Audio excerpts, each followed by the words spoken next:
Okay, that's great. So, good afternoon or good evening, everyone. Greetings from stormy Helsinki, Finland. It's getting dark here already, so now we can move from a Slavic accent to a Nordic one. I'm a academy research fellow at Tampere University, and I'm currently running a research program, personal program called Beyond Hegemony: Rethinking Men and Masculinities in Game Culture, and this is what the study describing also connects to. So this is basically an outline of some of the thinking behind the theme and a few short comments on the upcoming study itself. So I've kind of left that at the end, as I don't feel like the study part is that interesting. So first of all, we can describe Warhammer models as toys. So they're also toys. I won't go into a whole kind of semantic discussion of where a line can be drawn between a toy and a gaming piece and an art object or whatever. That is a long, convoluted discussion with no kind of definitive answers. But let's just settle with that miniatures can also be toys. They have a lot of different uses. They can be displayed. They can be played with. They can be used for gaming. They can be used as tokens. They can be used as a focus for artistic practices, for example. But if you're looking at different types of play, and of course we have gaming as one very prominent kind of play activity. But then there is, for example, photo play, as is demonstrated by the photo on the right. So you can see that I have set up my little toy soldiers in front of a beautiful background to sort of create a narrative scene rather than just, for example, taking a photo of them on the shelf or on the table. So already I'm kind of playing a game here. I am telling a narrative. They have been posed in a way that one of them is looking, or two of them are looking at the camera, and one of them is looking into the distance and pointing with her gun. So this is kind of a combination between of photo play and imaginative or make-believe play. So this is already, by positioning them like this, I'm already kind of coming up with a story for them. I'm sure that we are aware of things like dioramas. We are or army boards or display boards for armies, which to me aren't that far from, let's say, doll houses. For example, I tend to call my miniature projects dollhouse projects. So I am building houses and tanks and cars for my little toy soldiers, and also coming up with backstories. So imagining what these characters get up to far beyond what they are what their physical representations are capable of doing. If you think of the topic of adult men and toys, then of course toys are very typically associated with childhood. So, if we look at the term adult toys, then that's a very, very different thing than Warhammer models. You can Google if you don't believe me, but it's a different scene altogether. And adults tend to, in my experience, move away from the term toys, maybe because of its kind of childish associations. So instead, we tend to talk about collectibles. We tend to talk about scale models or figurines, when essentially what we have are also toy soldiers. So that's not a kind of disparaging remark. It's more of a very kind of objective description of the items we are using. But also, while we are kind of moving away from toys in the context of men and masculinity, there is also this thinking of how toys and play are very, very closely linked to manhood and adulthood, and their intersection as well. So I'm sure most of you have heard sayings like, it's boys and their toys. So this kind of idea that men will always be attracted to whatever kind of toys they are. So on the right, there is a quote from one of our studies on miniaturing, one of the respondents saying that playing is a lifelong process. The toys just become nicer. Motorcycles and the like are toys as well. So this is very much like a reflection of the kind of the boys and their toys idea. And then there's also the idea of boys will be boys. So men are often sort of framed as kind of these forever children, who may or may not grow up, and this can be viewed as a positive or a negative thing, but this sort of association with childhood that tends to be maybe a little closer than in the case of women, for example. So there is an interesting tension here between how toys in the lives of adult men are framed. So this is from a site called datepsychology.com. So that wouldn't be my first go-to reference, but this was doing the rounds in hobby communities, gaming communities, and they had kind of done this small study on what different hobbies men and what different hobbies women find attractive, and also kind of compared these. So these are, I think, looking at heterosexual relationships. And just to kind of point out here that wargaming and building models are both interesting in the sense that they are actually much more attractive than what men think that women find attractive. Without going into the kind of the reliability of the study, we can see that definitely model building and wargaming aren't the kind of hobbies that men would consider to be kind of stereotypically attractive to women. Whereas looking at the previous quote, motorcycles are highly overestimated. So the majority of men thought that motorcycles must be a very attractive hobby, but women disagreed. But anyway, kind of this, we have all of these kind of negative stereotypes about gaming, and it does look like it's not sort of grounded in reality all that much. Well, there's an element of reality to it, but maybe there is also a tendency for men engaging in these practices to kind of think that they are less valued than they actually are. So, is Warhammer 40,000 manly? And this is manly in all caps, so this is very stereotypically manly, kind of reflecting on what we tend in society to kind of associate, what are traditional values and associated with kind of successful male adulthood. So we have elements in Warhammer like playfulness. Obviously, like it's playing with toy soldiers. There is definitely a playful element. There's people like adult men going like pew pew pew while they're pushing their toy soldiers around the table. The models themselves are very, very delicate. They are handled very, very carefully. They are put in padded casings, and they are kind of like the crown jewels, and they're very, very carefully painted as well with tiny little soft brushes, and sometimes even actual makeup brushes, which are great for dry brushing. There is the beauty aspect of something that is not typically associated with men, like the appreciation of beauty, unless it's an appreciation of like female beauty in a kind of a male gaze setting.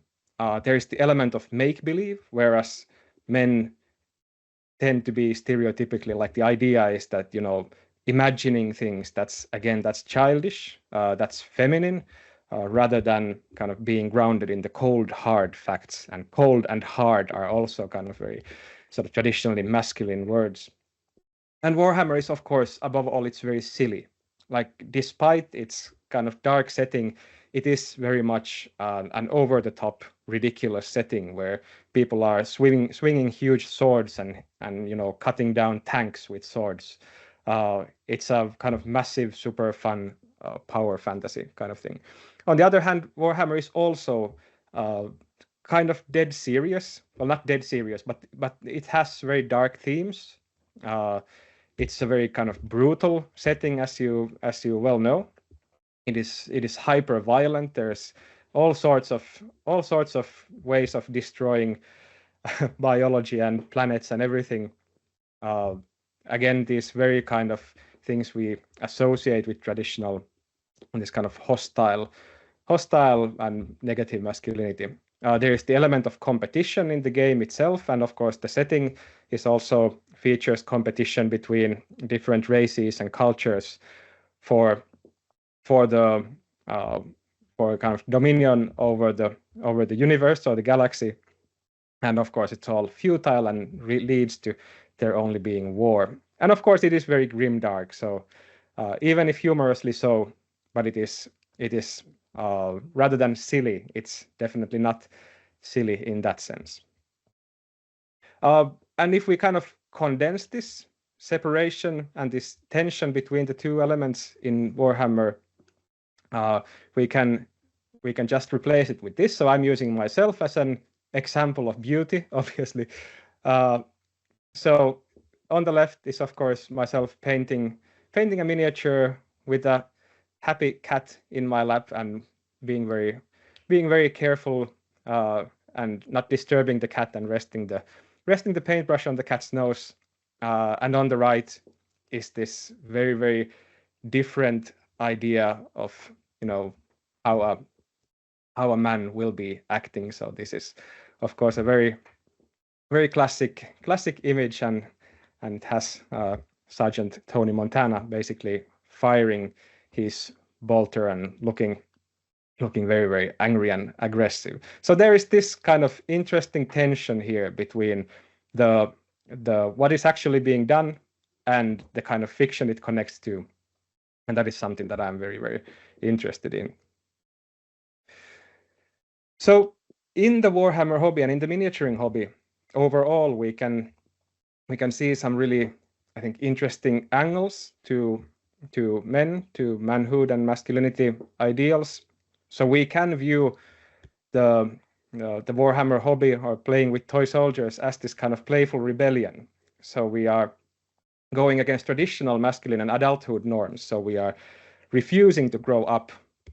We are saying that it is okay to enjoy kind of things that are traditionally viewed as childish. We are using our time on something that is, in quotes, we can say that it's kind of useless. It's unnecessary. So we are just doing it mostly because it's fun, which is again in opposition to these kind of neoliberal practices where everything has to be very utilitarian, and we always have to be doing things for profit, for example, or to kind of make ourselves more employable. And it's kind of combining these ideas of silliness and toys and play and fantasy worlds, which tend to be, again, something associated with children. It's combining them with ideals of masculinity and adulthood. So not kind of, this is sort of moving away from the rebellion and instead just kind of reframing what it means to be an adult man and pointing out that these kinds of things are not actually incompatible with being an adult man, but they're just incompatible with traditional masculine norms. But at the same time, in the Warhammer hobby, as has come up in a lot of these presentations today, there are some very exclusionary community practices, which in turn kind of showcase the very worst of men in game cultures. So we have gatekeeping, we have racism, sexism, trans and homophobia. We have the whole culture wars element. So there's been a lot of talk today about female custodies already, so I'm not going to reiterate the whole discussion. And of course, Warhammer is a very man-dominated hobby. So while we don't have the actual numbers, it's probably not far off the truth to say that at least 90% of people in the hobby identify as men. And that might be a low estimate. Also, like if we are looking at the attendance of the conference and just making assumptions here based on people's first names, for example, then I believe that the conference also kind of reflects the demographics of Warhammer. And then the setting itself is, of course, very hyper-masculine, fascist, xenophobic, and these are kind of presented as ideals in the setting. Of course, they are satirized, but it's a whole discussion of how satirical is it actually, when the kind of the fascist heroes and the hyper-masculine heroes are often quite unironically presented as heroes, while it's obvious in the community that a lot of this satire goes over people's heads. While it might be funny to say, purge the Xenos about an alien species in the game, but when such lines are leveled against black players, for example, when they're leveled at trans players, then all of a sudden this whole kind of, purge the alien rhetoric becomes very, very unpalatable and sort of weaponized. And then we can very well question like whether satire here has worked.